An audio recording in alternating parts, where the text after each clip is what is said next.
Good morning, everyone. Thanks for joining us today. We have Microbix here to talk about their Q4 and year-end results for 2025.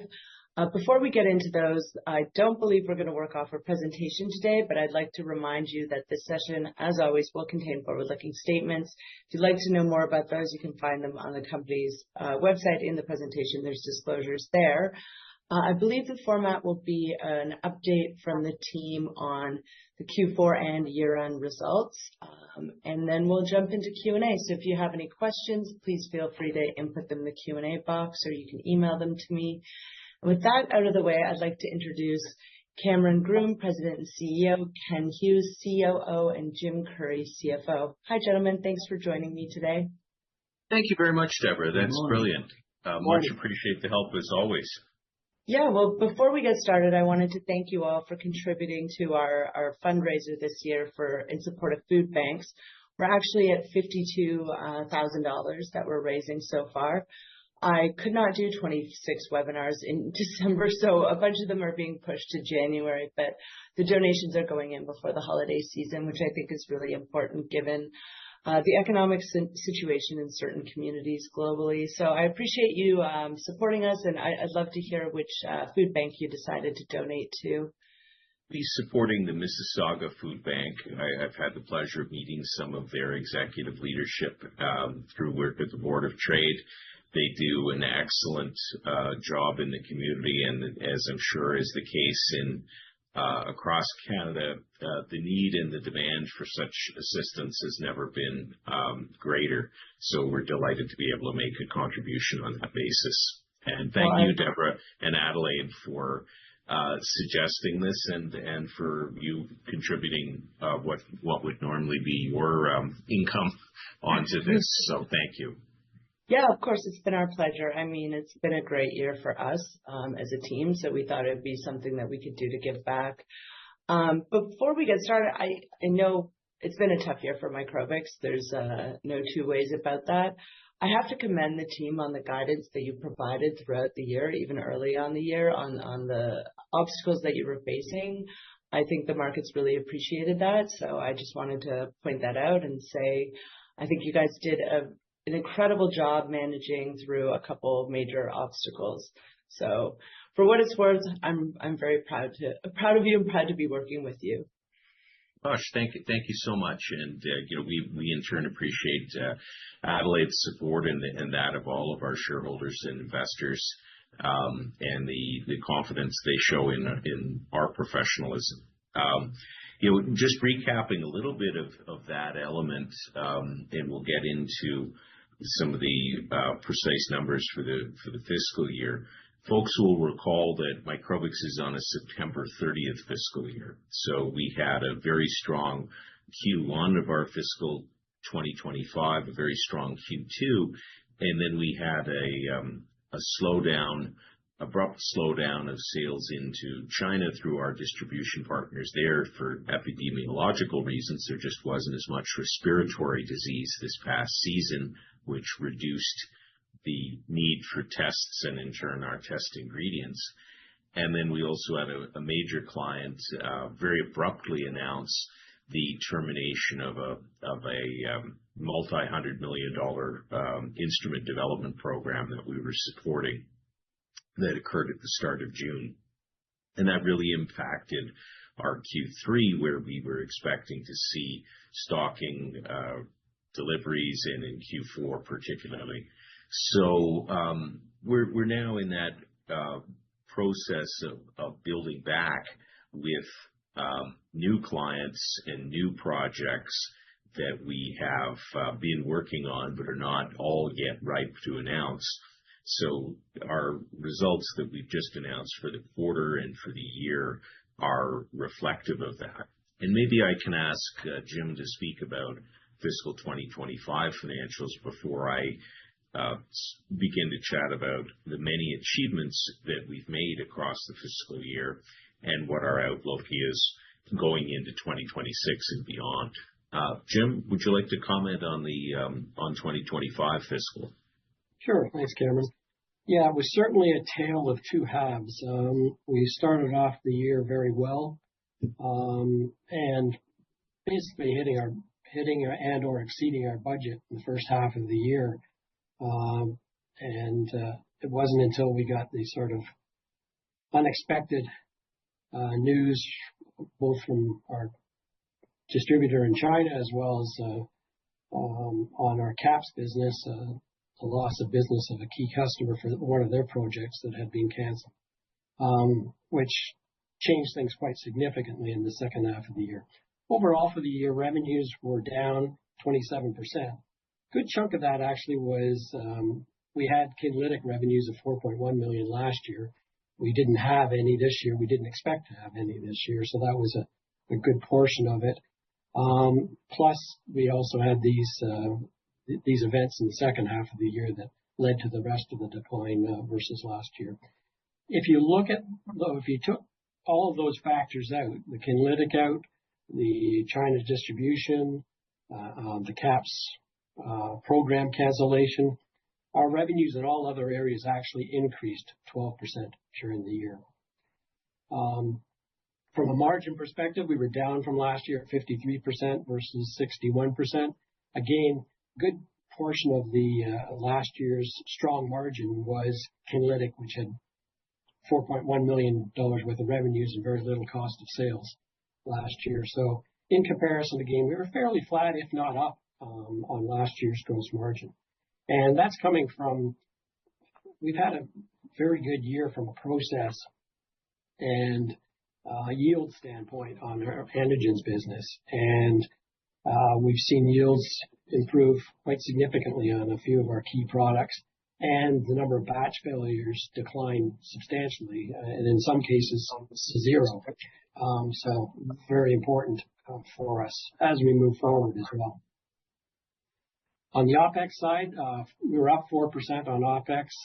Key contributors there were we had lower investment income during the year. Again, decline in interest rates led to that. Although we did make continued investments in trade shows, as well as increasing our R&D spend, predominantly in the caps area, but spending more there. It was a profitable first half of the year. Unfortunately, a sizable loss in the second half of the year.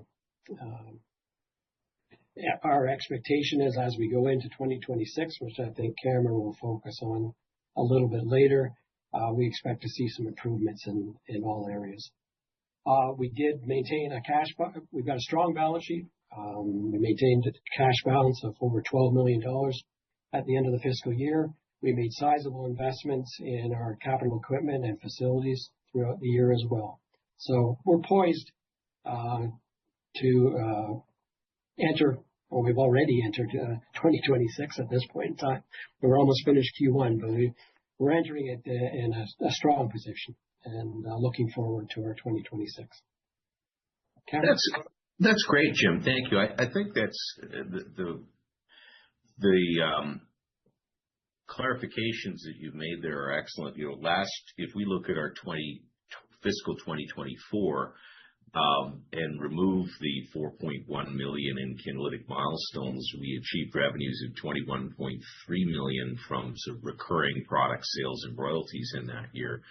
We were looking to grow beyond the total 25.4 inclusive of Kinlytic in 2025 based on the outlook we had for all of our different clients. But with two major clients falling off the table, we effectively went from 21.3 down to 18.6 in terms of recurring revenues and royalties. So again, well, it's not what we were looking for. It's a very solid performance from our team. And as you pointed out, Jim, if we remove those variables, we grew in sales of pretty much every category and customer outside of the two problematic instances. So very good context on there. And some of the achievements we've made across fiscal 2025, I think, are very good to call out. From the I'll think to calendar year because it's in my mind rather than fiscal for the achievements now that we're in December, but we've announced our intention to onboard full recombinant antigen capabilities to add to our long-standing native antigen capabilities, and that program has been moving forward through the year, and I think we'll soon have some progress reports on that. We've continued our strong support of the industry and public health with regards to potentially, emerging respiratory pandemics and respiratory illness with new products in H5N1 put to market, and as well H3N2 most recently, which is this season's emerged flu strain that is the latest clade that's driving infections. We've announced support for cervical cancer screening in multiple countries all throughout the Indo-Pacific through our collaboration with the Australian Centre for the Prevention of Cervical Cancer. Our partner on Kinlytic has engaged the Drug Product Manufacturing Contract Development Manufacturing Organization to help drive that program forward. Work continues. Ken's firm support on that program, and I'll ask him to speak to that as well as ops generally. We've had multiple new program and product collaborations with our proficiency testing and external quality assessment scheme providers in infectious diseases, in oncology, molecular pathology, and genetics testing, which broadens out our addressable markets again beyond our traditional strength in infectious diseases in relation to QAPs. We strengthen our supply chains with our exclusive supply agreement to access the more than 100-year-old collection of pathogens at the Bulgarian National Center for Infectious and Parasitic Diseases in Bulgaria. We launched our new QuantDx reference materials product line, which potentially may become as important for the company in a revenue basis as QAPs has become for us. And further test manufacturer collaborations with, most recently with Sekisui for point-of-care tests being marketed in the United States, and with Seegene with respect to cervical cancer screening in Mexico, a population of 140 million. Tremendous fundamental achievements through the year that I think are important to call out.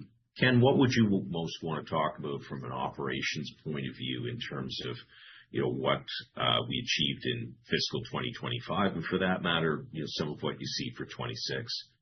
Well, I think it's quite apparent that we're in excellent shape operationally at Microbix.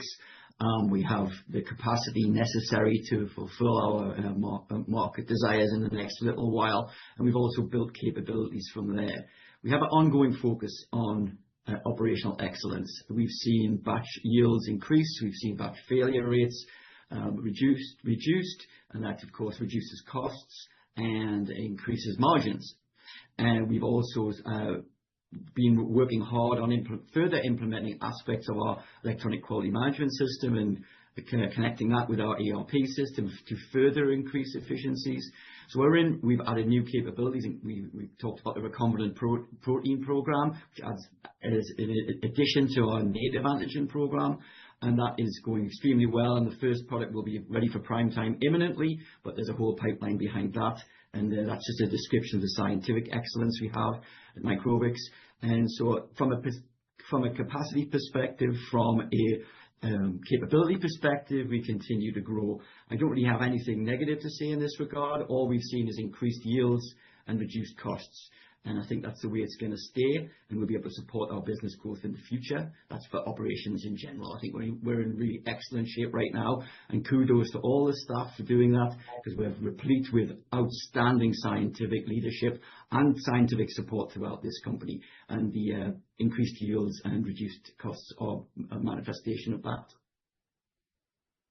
Oh, very good, Ken. Thank you. I think that really highlights how we're have entered into fiscal 2026 with incredibly strong capabilities, with an absolutely marvelous team, great capacity that we have to bring to bear, and I will say as well a very rich business development pipeline, and there are multiple new products and programs that we're working on with both existing and new customers. And I'll just remind everyone that our policy is we announce programs when they are effectively signed, sealed, and delivered, not when we're discussing or negotiating with partners on them. So as those come to full fruition and with the consent of our partners, we'll make those disclosures as and when we pull things over the line with our partners. So very good position in that. And for our financial goals for fiscal 2026, really what we're seeing and we've seen in Q4 is this is beginning our recovery from the revenue setback that began in Q3, leading to our below, certainly our target full year results for fiscal 2025. And I think across fiscal 2026, we'll continue to build out that recovery quarter by quarter and be looking to regain quarterly profitability likely in the fourth quarter of fiscal 2026 is what on the order of what we're targeting. That really would represent a growth of approximately 30% from the quarterly low point of 3.5 million that we had in Q3. So if we were just flat across fiscal 2026, we'd have revenues of 14 million. We will not be with revenues of 14 million. We'll be substantially higher than that from everything we see in our current outlook. And this, again, our outlook is based on projects that have already been signed, sealed, and delivered, and we can look at, say, what product is going to be ordered in what quarter by what customer. We don't speculate on things that are not yet fully delivered. And some of our work across 2026 as Jim stated, and we should emphasize, we continue to have sufficient financial resources to fully execute. And that's both in terms of our cash on the balance sheet, which, as Jim had mentioned, was over 12 million at the end of our fiscal 2025, September 30th, 2025. And I'll just remind folks that we also have an undrawn mortgage facility on our owned facility, and that could be up to $8 million drawable off that, plus an undrawn line of credit, which could be up to $4 million, dependent, of course, on a loan credit lending formula with the bank. So, altogether at September 30, we could have access to up to 24 million in further funds before we would need to tap $1 of new equity. So that's very much not on the table to issue equity. And in fact, you've seen the recent renewal of our normal course issuer bid. That's the technical name for a share buyback program. And we're actually able to proceed, should we choose, at a higher level of daily purchases for the renewal than we had available across fiscal 2025. So again, very positive from an operational point of view and very bright prospects that we're looking at going forward.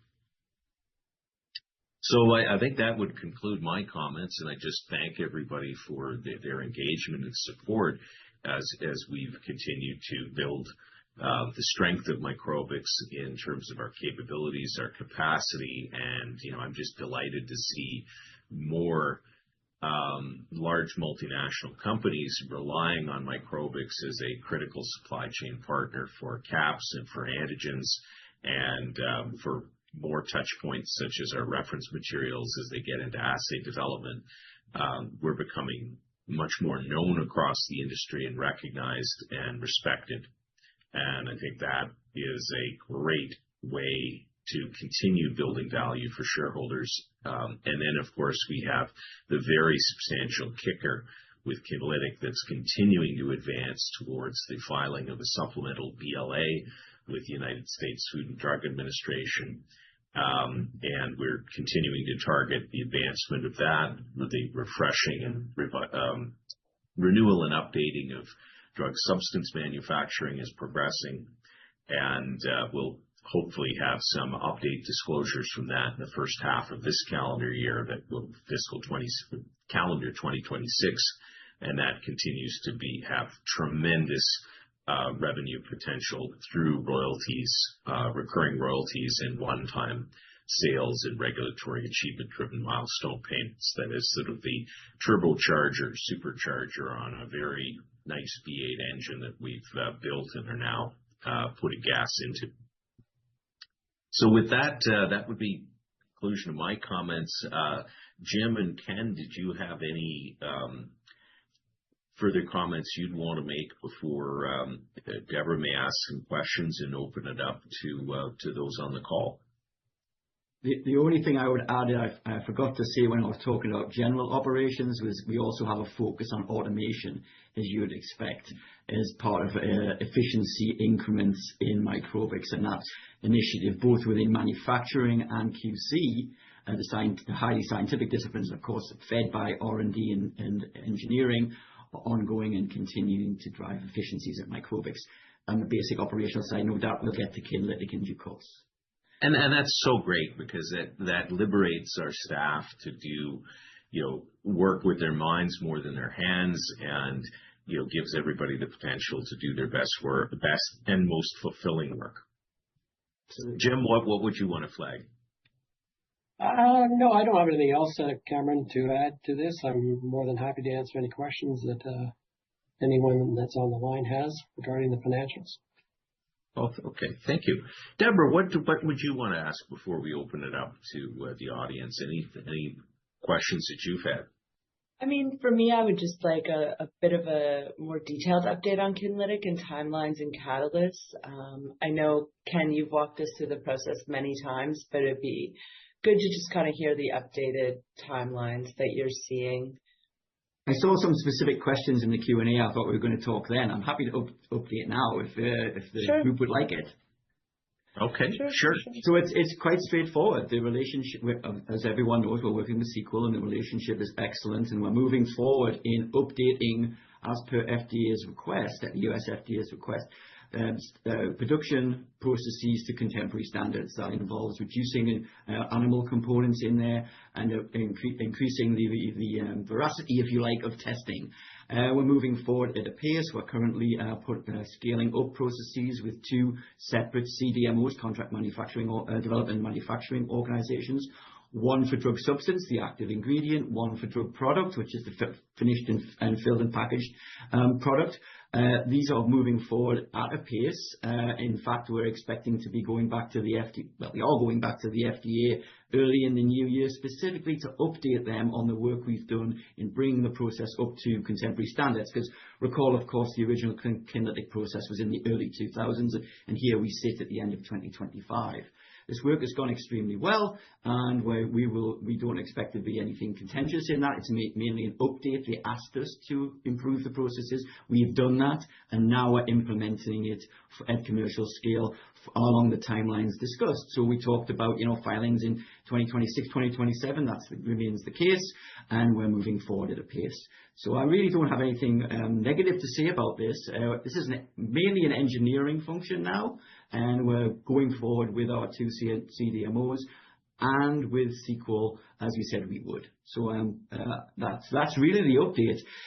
The fact that we have concluded the work in in bringing the process up to contemporary standards is a milestone, and it's a milestone that will be reflected in our discussions with FDA. Small clarification, Ken. You stated filings in 2026 or 2027. I think there would be interactions in 26, but not a filing. Yeah. Updates and future updates to the file, of course. Kinlytic is already approved drug with decades of clinical success. And as I say many times here, I've said many times on this type of forum, there's no chance of clinical failure because there's 20 years of clinical success. What we're doing is bringing new manufacturing to bear and adding to the currently approved file. And that's where the interaction with the FDA is going, and is going well. Yeah. And just to state that the relationship with the partner is excellent, and it's that partner that's providing, and it's private equity backers who are providing full project funding. So, Microbix participates in the upside of that through one-time milestones, non-recurring milestones that could total up to $31 million US.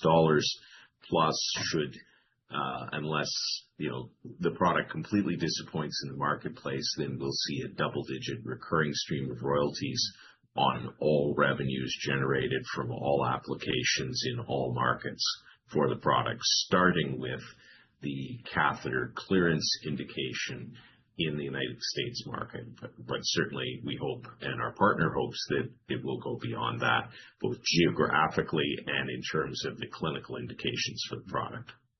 And we're working very closely with Sequel and others on the technical and regulatory and market components of this. And absolutely, catheter clearance is only the start, and there are many larger indications in that and geographies outside of North America that we intend to pursue. Deborah, does that? I think that's a good summary, and perhaps you can start to guide us through some of the questions in the queue. Yep, perfect. That covered my questions. Question about it as well as an audience one. So one down. So inventories continue to grow. Is there a substantial amount of antigen intended for China in the inventories? Sorry, let me rephrase that. Is there a substantial amount of antigen intended for China in the inventories that is at risk of being written down? I think that this is definitely, I was just going to tease Jim that, do you ever look at inventories? No. Yeah, very much on Jim's mind across the board. Jim, can you give full context in that, as well as some of the comments on cell bank renewals and how that is treated in inventory? Sure. From an antigen standpoint, there's no question that we ended up with some inventory that we had not necessarily planned on relating to the China distributor because of the sudden shutdown of the business. And we had also been acquiring raw materials to support the anticipated growth and the forecast that they had been providing us with. So we also chose to convert those raw materials into finished goods as well. And both of those in combination led to an increase in inventory. But no, there's no risk of write-down. Antigens don't expire.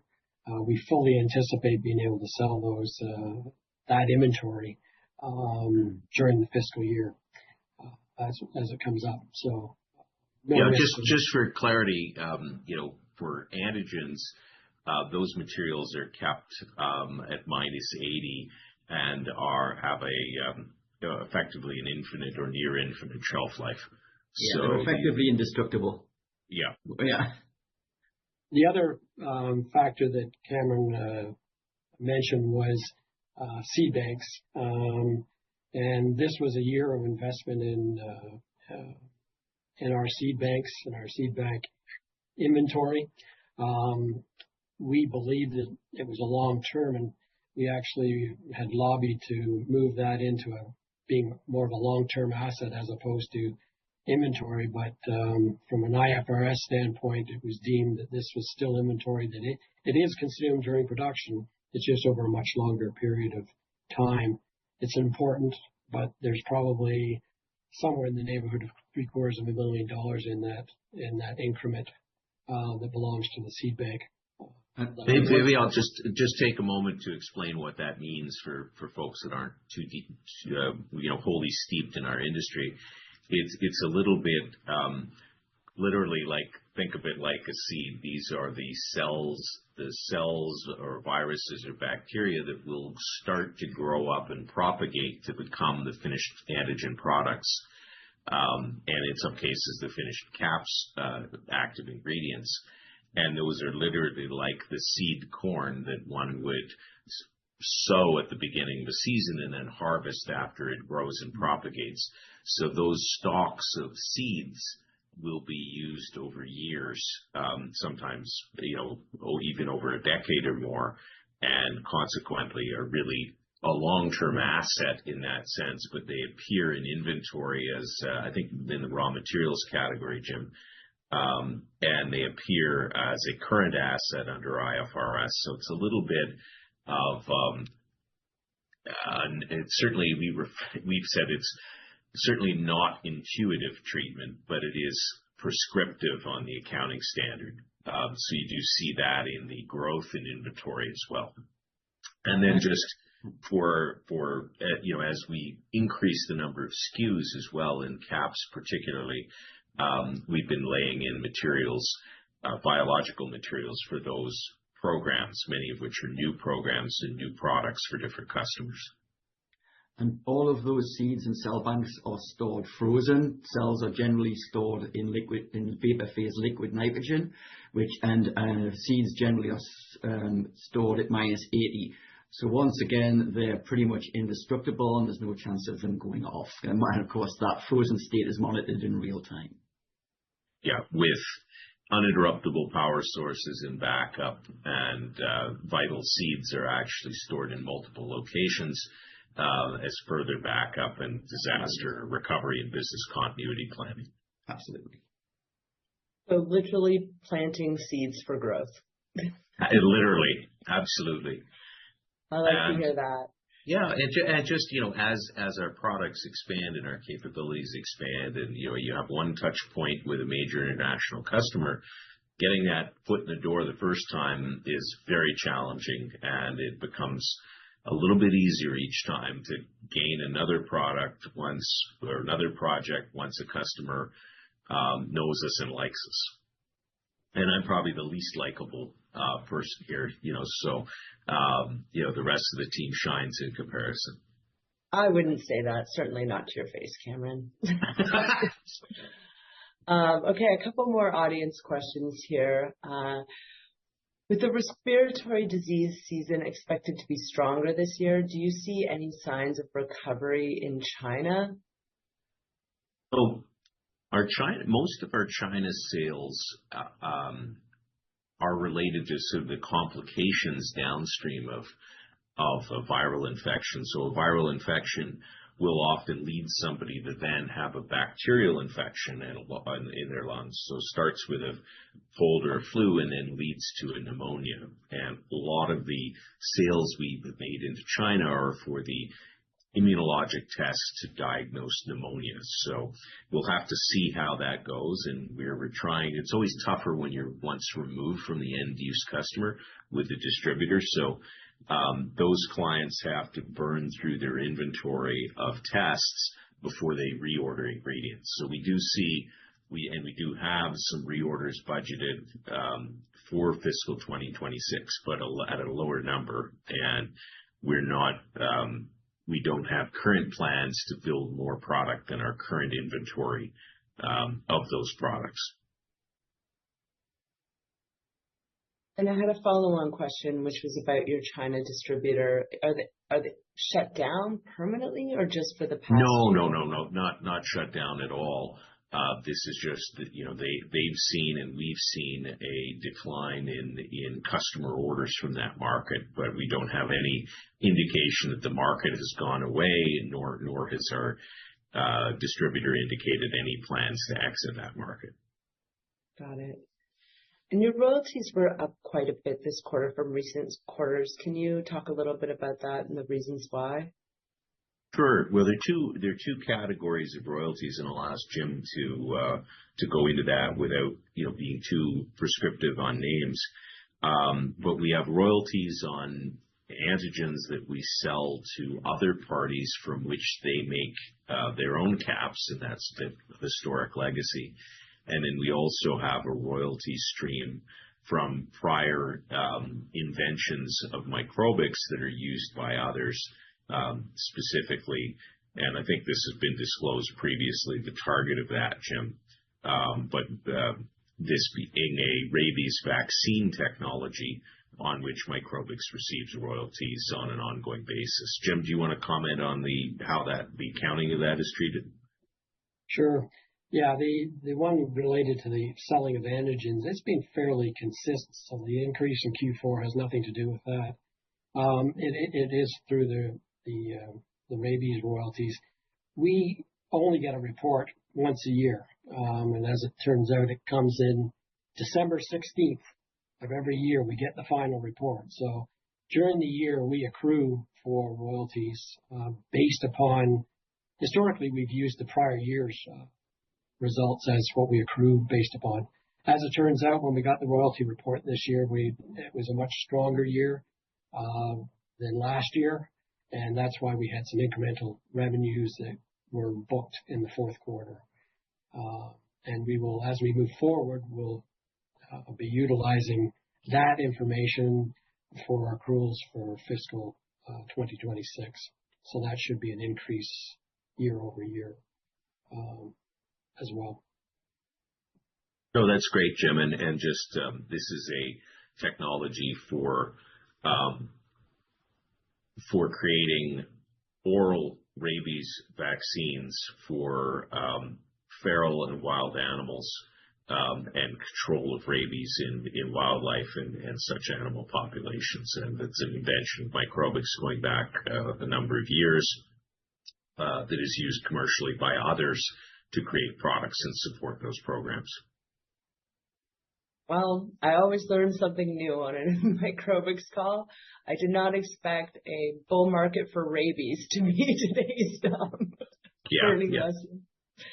Who would have thought? Yeah. I guess be careful out there. Absolutely. It's a biological world. Okay, so here's a question. How will AI affect your business? Are you seeing any implications? Or on the flip side, are you able to benefit from any of the advances in AI?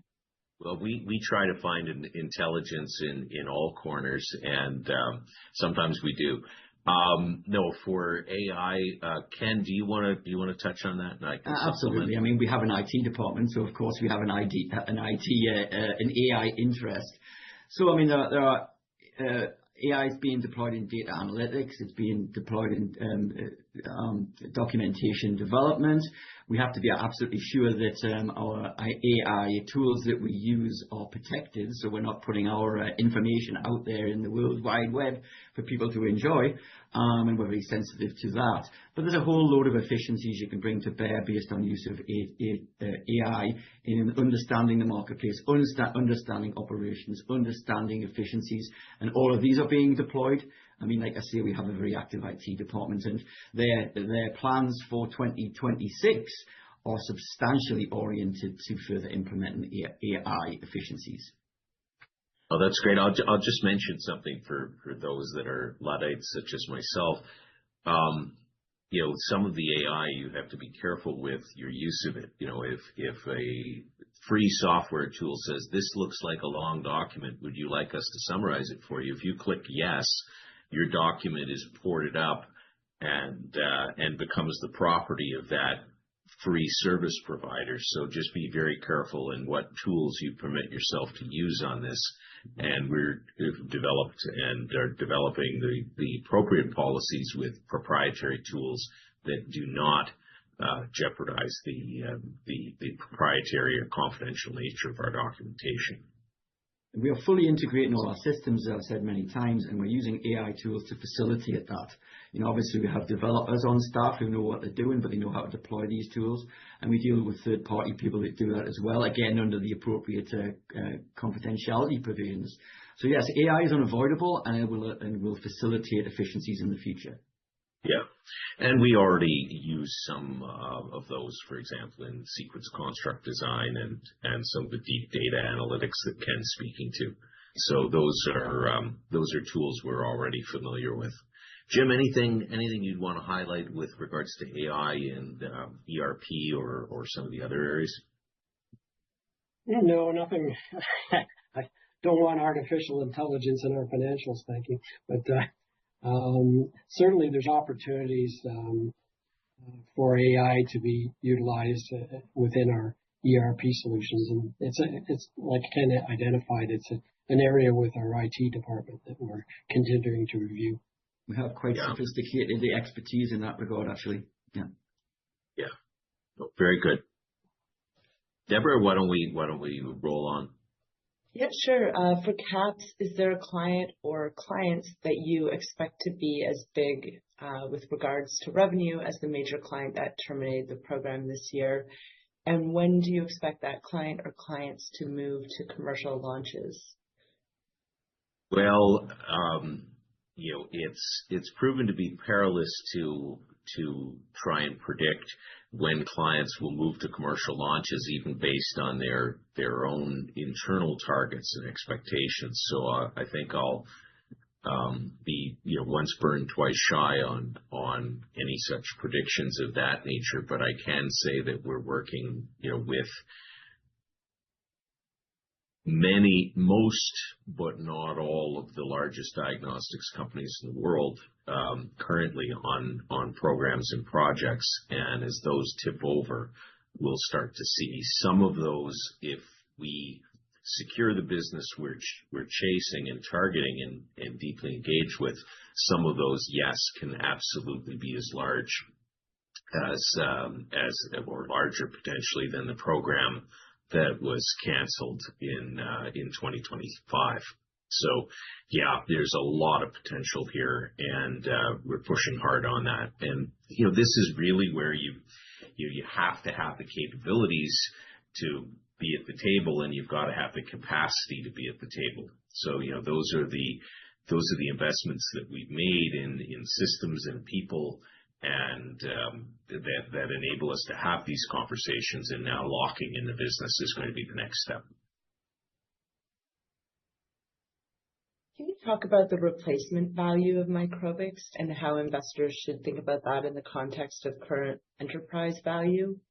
Yeah, this strays into the realm of opinion, of course, Deborah, and we all have some very firm opinions on this. But for somebody to try and start this business with the legacy of knowledge, capability, the seed banks that we've talked about that are all clean title and royalty free, the history of knowledge and the diversity of skills that we've mastered, both in terms of classical virology, bacteriology, upstream and downstream production methods, synthetic biology, now moving into recombinant. I can't imagine that you could even start the business from a cold start in less than 5 years, probably 10 or more, to get anywhere with unlimited money.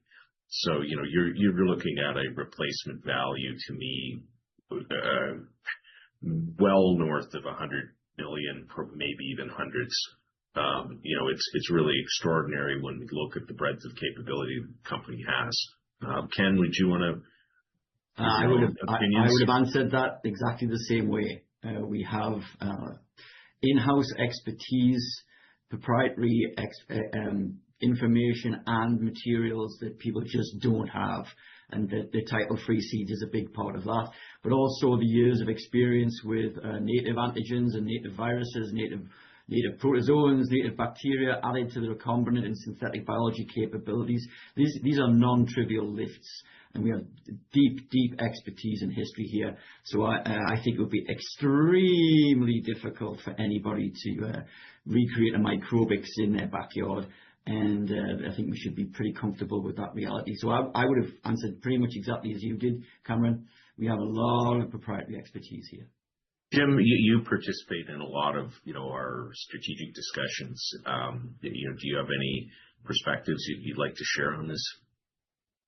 Yeah, I think both you and Ken have identified the key ones. I think in terms of our ability, the stocks, the seed banks, and the importance of those, as well as the people and the knowledge and the know-how and the expertise, are all the keys to the value that this company has. And it's all these intangibles that are beyond what sits on the balance sheet. They're strategically important to the organization and its value. And not only are we making this stuff, we've got the depth of expertise to make it better. We've talked about yield increases. We've talked about understanding the hardwares and the softwares, so we have far fewer batch failures and over this year, 0 batch failures in really complex processes. And that's a description of the expertise in-house. And again, I can't speak highly enough of the scientific and technical staff at Microbix.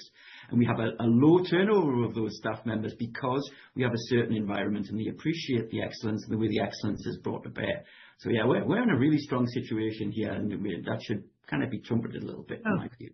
And I think certainly that's been one of the frustrating elements about TSX and capital markets as they now exist, where investors, particularly individuals with accounts at bank-owned dealers, for example, are actively discouraged from owning individual small cap industrial companies. So we have a small market, a generalist-oriented market, or a resource-oriented market, and we're global specialists in this industry. And I think our peers really are recognizing much more what we have than perhaps the capital markets are right now. A couple questions on your cash level. Do you expect this to remain stable moving forward, or will your increased investment eat into the balance of the course of the year until you regain profitability? Yeah, we'll see some reduction of cash through fiscal 2026 as we move towards regaining profitability, but we will not we will not be anywhere near to going through our cash reserves in 2026 based on our current outlook. How will that affect your usage of the NCIB? It's a great question. Last year we were able to buy, what was the number, Jim? 12,373 or something a day. Yeah. And this year I don't have the final digit in my mind, but it's about 20,000 shares a day. Yeah, a little over 20,000 a day. Our goal with the NCIB is at a minimum to offset the ongoing use of the rolling stock option plan of 2% per year, and go beyond that. And we bought back, what did we buy back in percentage terms this past 12 months, Jim? It was close to well over 3 and close to 4%, I think. Yeah. Yeah. I don't have the exact number off the top of my head. It's in our MD&A filings and financial statements. So 20,000, effectively 250 trading days a year, or close to that. 20,000 shares a day, it'd be about 5 million shares roughly that we would be buying back at that sort of run rate of 20,000 a day. We've budgeted about $1 million in spend for the share buyback for this coming year. And we could certainly go higher than that if we see it to be a prudent use of capital. But I think that would be the minimum spend we'd look at. Suppose it's a bit of a trade-off, right? Buying at these levels before the recovery starts to set in versus preserving cash and waiting and buying. Absolutely. And as we'll refresh this with our quarterly board meetings as well, and loop in the board on this and see, based on, as we bring in and secure projects that we're working on, I think we'll have ever growing confidence in that and kind of become more aggressive. But it is striking a balance right now between making sure that we retain a very healthy cash balance in a volatile global environment and effectively using that NCIB. Got it. Makes sense to me. Is there any update on the cybersecurity incident and what was actually stolen? Yeah. It's interesting when you have these meetings. We had one cybersecurity meeting and somebody said, well, if you could deploy, 20 people from your IT team, we could do all this, in really short order. We're going, yeah, if we had 20 people on our IT team, that would be great. So we've been progressing as quickly as we can on hardening systems and porting them. And I give kudos to Ken and Jim and Mark Lucier, Alex Gockstein and others on this. So we had fully hardened our email servers and ported that out of company hands into cloud-based technology there. Likewise, our upgrading of our ERP system to NetSuite, which is also cloud-based international company system. Likewise, our digital quality management system, Master Control. So all of those were completely unaffected. Where we were penetrated was effectively a legacy server, and that would have potentially some worksheets and files saved over, but it did not in any way disrupt our operations. So we recovered that system from backups and recovery within a couple of days. We were fully back operational with no disruptions whatsoever. But we made the news release alert really because you have a ransomware attack, it's blocked. You're then trying to identify what, if anything, was exfiltrated. So we have now received evidence that some data was exfiltrated, and that includes some employee information. So we've moved forward with, credit monitoring and protection for all staff. And we're just wanting to alert our customers and our shareholders of the event, of course, and that everybody can be more vigilant. But, when I talk to peers, I've talked to peers at companies 100 times our size, and so they say, "Oh yeah, we got nailed." Some of them, sometimes they pay, sometimes they don't. Sometimes they're able to recover as readily as we were able to. Other times, companies have been massively disrupted. I think there was the example of the entire, car dealership network software was hacked and shut down sales and service for the whole industry for a time. Fortunately, we didn't have that, and just for clarity, we did not and have not and do not intend to pay any ransoms for this event or going forward. And we continue to upgrade our systems, update our systems, and continue with retraining and retraining of staff to make sure that we mitigate the risk as best possible. I mean, we live in the real world here, but we are continuing to monitor the dark web. We're continuing to upgrade our systems and train our staff, and that's what you have to do. Yeah, and it's a double-edged sword. You pick up the efficiencies from moving. It would be impossible to scale our business the way we want to purely on paper-based systems. And then as you move into more reliance on software, you've got to then harden the systems appropriately. So it's unfortunate, but this is life in the big city, 21st century. And I think companies of our size have been targeted on in some cases because they have a heightened obligation. If they have patient-specific medical information, there's a liability associated with that. We don't handle that kind of information, but it may have been one of the reasons why we were targeted, with somebody thinking maybe we did. Mm-hmm. Well, again, going back to my initial comments, I commend you on your rules around disclosure, because a lot of companies would not have put out that press release. Well, thank you. Thank you, Deborah. Okay, 2 more questions. So if anyone has any more, feel free to get them in, and we'll try and wrap by the hour. Bit of a blast from the past. Any progress on VTM sales in Ontario with the new provincial focus on Buy Ontario? Is there anything in the forecast for that? Our forecasts only include some sales to private industry, and this is more in the control elution buffer category. Different utilization of similar product formulations. We continue to engage with procurement authorities, but it does seem to be a riddle wrapped in a mystery, surrounded by an enigma in terms of what some of the practices and motivations are.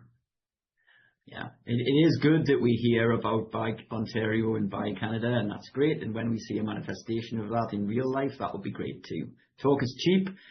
We continue to work in communication and showing the excellent the global leadership that we have in this area, and hopefully Canada and Ontario will buy our stuff soon. We continue to knock on the door. Correct. Yeah. One last question here. It's an interesting one. With the current U.S. administration focus on deregulation and ease of doing business, do you foresee any possible improvement on timeline for either BLA approval or return to market, especially as this is already an approved drug? Well, this is specifically in relation to Kinlytic. Kinlytic, yeah. I think all of our interactions with FDA have been very supportive, and very appropriately scientifically oriented, responsibly oriented, and constructively oriented. So really, we have nothing but, I think, positive and complimentary comments to make about our FDA interactions. I've not attended those meetings personally, just full disclosure, but from what information I've received from Ken and from our partners who have attended those meetings, it's just been superlative. So if it gets better from that, great, but no complaints so far. I think this is a really great question. I mean, at the end of the day, we're going to update our file and provide data, and FDA has to review it, and they'll take their time. What the feedback we've had is they are now oriented to the market dynamic and the reality of this is an approved product.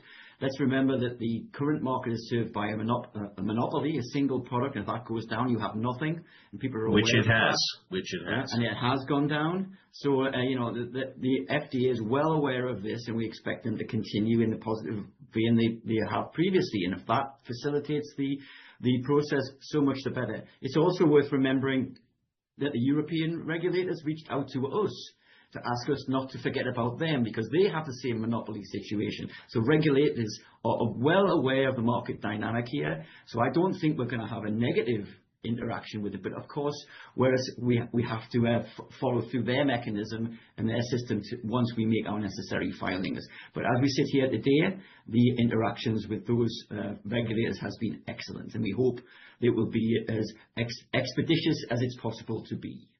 Yeah, I think those are two questions, because there's the positivity of the interactions, and then there will be the question about what is the speed of the review. So there can be a very positive interaction and then a slower review, but the interactions have been very positive, and we'll see in due course in terms of what the review time of the file is. Part of that will be dependent on the excellence of the submissions, the awareness of the individuals reviewing, and their resources and prioritizations. Absolutely. I had one audience question sneak in. We're just up on the hour. Can you guys go a few minutes over? Absolutely. Okay, great. So the question is, which KPIs should we keep an eye on in Q1 fiscal 26? And I think I'd like to expand that just beyond KPIs, also catalysts, and maybe we can talk about full year. Well, we have a budgeting cycle going into early fall, sort of August, September, into October timeframe, and then we have an annual board offsite meeting in November to review, critique, and improve those budget objectives. We're being fully informed the board of what's happening and what we propose and plan for, and then there is the approval of that, and then our KPIs get reconfirmed based on that. What we're again really looking to achieve is to bring the capabilities and capacity we've built to bear, and grabbing hold of new programs with major multinational diagnostics companies is something that's key for us. Continuing to build our presence with the PT and EQA provider companies, continuing to grow that piece of our business, continuing the B2B theme,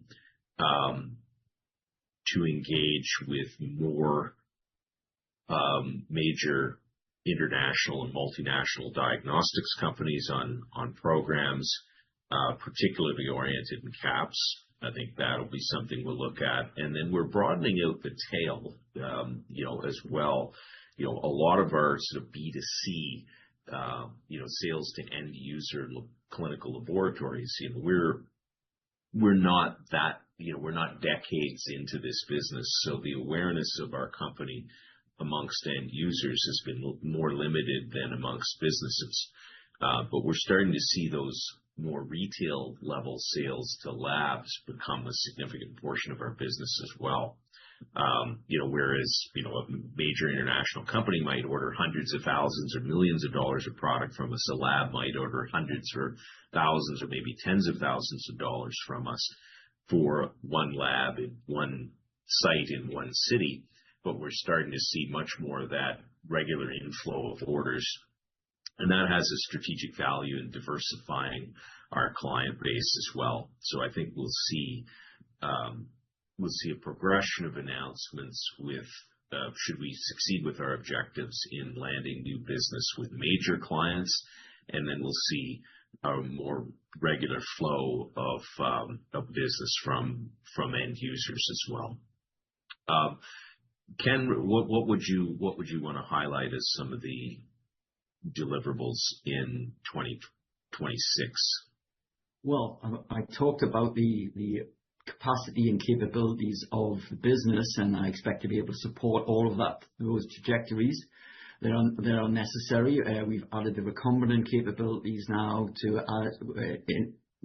further to our synthetic biology capabilities, which obviously synergizes with our native antigens and natural virology and bacteriology expertise. So that's going to continue on from there. We're going to see progress in the Kinlytic file, and I expect to see much progress in 2026 and lots to be happy about. And of course, 2027 hopefully will be even better. And so those are natural KPIs. But in terms of supporting the core business, I think we're in really good shape. And to Cameron's point, we're going to be building that business, and really the operational excellence here is going to maintain the necessary margins to drive to profitability. We're also going to see some reduction in costs, I think, or at least in proportion to sales, because of the efficiencies we've brought to bear. The electronic quality management system and ERP integrations and the role of quality assurance in that is going to really increase efficiencies as well. So these are all the operational side in support of business development, and they shouldn't be understated. I mean, we have really excellent people doing good work to make sure that we maximize every dollar that we are taking in. Jim, what would you want to highlight? Well, I think one of the key ones for us is the bounce back in revenues, in terms of seeing the revenues and the fruits of our labor over the last number of years in both businesses, and seeing that revenues get back up to where we believe that they should be. And I think Ken's identified the costing side of things is that we need to continue to be more efficient and effective and maintain the levels of yields that we have seen in fiscal 2025. They are biological, so it's sometimes difficult to predict, but I think we're getting, from a research and manufacturing perspective, a little bit more stable in terms of our yields and our efficiencies. No, that's great point, Jim. And I'll emphasize as well the capabilities and the capacity that we brought to bear. All these efficiency matters really drive that ability to scale and credibility to scale to land business with major customers. And one of the things I'll mention as well is the Quantity X product line. This is the reference materials, higher price point, earlier engagement with assay development with counterparties when they're developing assays and determining limits of detection and doing that development work. This has been an excellent initiative. You'll see some good description of that in our MD&A and in our AIF that'll be filed shortly. And that's already broken into six-figure revenue category. It won't be yet separated out from the QAPS business from reporting, but I think we're very satisfied with the engagement level on that new product line already that is generating material revenues for us, and just yet another touch point of technical excellence with customers and showing real value added for them. And just reflective of the scientific and strategic excellence of our teams, which we can't speak highly enough about. I think that gives us a good outlook for next year. I don't see any other audience questions. I've run out of my own questions. Was there anything you guys wanted to discuss today that we didn't get a chance to cover? Any last thoughts for the audience? I would just thank everybody for your support of our management team, and the commitment of your capital. We're building our business for real. We've built real substantial value, and I think we've talked about just how great that value is, and now it's on us to drive the revenue growth to substantiate that thesis, and that's what we're doing and what we're dedicated to doing. So whether it's our diagnostics operations, antigens as ingredients, quality control materials in our quality assessment products and QuantiX lines, and Calytics. So these are all real, tangible value that we're building, and we look forward to seeing that more fully reflected in our stock price across 2026. And thank everybody again. Well, thank you, Cameron, Ken, and Jim. Appreciate your time. Thank you to the audience members for your time and your questions. I guess we can leave it there. I hope you all have a very nice Christmas, New Year's, Hanukkah, whatever you celebrate. Happy holidays, and thanks again for supporting the Food Bank Drive. No, thank you, Deb. Great initiative. Thanks, Delighted to do so. Thanks, Deb. Take care. Yeah. Bye, Jen. Thanks, everyone. Take care. Take care. Bye. Bye-bye.